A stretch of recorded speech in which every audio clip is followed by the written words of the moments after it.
தஞ்சையில் முதலமைச்சர் கோப்பைக்கான விளையாட்டுப் போட்டியினை சத்யா விளையாட்டு மைதானத்தில் தொடங்கி வைத்து கேரம் போர்டு விளையாடி தொடங்கி வைத்ததோடு வாலிபால் சர்வீஸ் செய்து போட்டியை பள்ளி கல்வித்துறை அமைச்சர் அன்பில் மகேஷ் பொய்யாமொழி தொடங்கி வைத்தார். பின்னர் பேட்டி அளித்த அமைச்சர் அன்பில் மகேஷ் திருமாவளவன் மது ஒழிப்பு மாநாட்டிற்கு அதிமுகவிற்கு அழைப்பு விடுத்ததோடு திமுகவிற்கு எதிராக செயல்படுவதாக கேட்டதற்கு இதற்கு இந்த துறையின் அமைச்சர் பதிலளித்திருக்கிறார். அவருடைய கருத்துக்களை வலியுறுத்தி விழிப்புணர்வை கொண்டு வருகிறார். இதற்கும் அரசியலுக்கும் சம்பந்தமில்லை. ஆசிரியர்கள் போராட்டம் குறித்து கேட்டதற்கு போராட்டம் நடத்தும் ஆசிரியர்களை அழைத்து பேசியிருக்கிறோம்.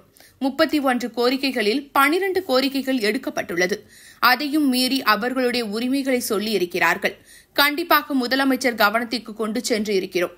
நல்ல முடிவு எடுக்கப்படும்.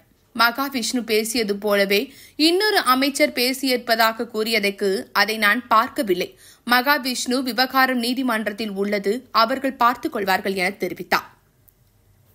இந்த விசிக சார்பா மது ஒழிப்புன்னு சொல்லி மாநாடு இது பண்ணியிருக்காருல்ல, இது அதிமுகவுக்கும் இது பண்ணியிருக்காங்க, திமுகவுக்கு எதிரானது அப்படின்ற மாதிரி பல கட்சிகள் சார்பாக சொல்லப்படுது. இல்லைங்க, அதுக்கு துறையோட அமைச்சர் அவர்களே பதில் சொல்லிட்டாங்க. அது அவருடைய கருத்துக்களை அவர் வலியுறுத்தி அவர் இந்த இது விழிப்புணர்வை கொண்டு வர தவிர இதுக்கும் அரசியலுக்கும் சம்பந்தம் இல்லை அப்படிங்கிறது துறையினுடைய அமைச்சர் அண்ணன் முத்துசாமி அதை சொல்லிட்டாங்க. அதான் சார்.